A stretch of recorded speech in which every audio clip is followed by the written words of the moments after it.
کاش یہ حدیث نقش ہو جائے نوجوانوں کے دل پر.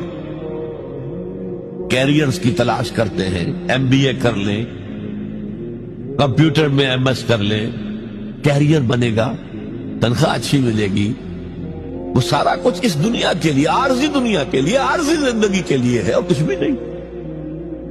حضور فرما رہے ہیں سب سے اونچا کیریئر یہ ہے قرآن پڑھو اور پڑھاؤ. اور یہ تو ہمارے ذمہ لگا کر گئے حضور.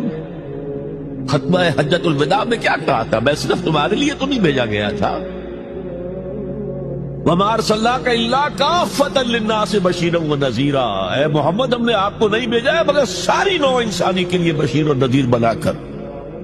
تو حضور نے تو تبلیغ ابھی صرف اہل عرب تک کی تھی.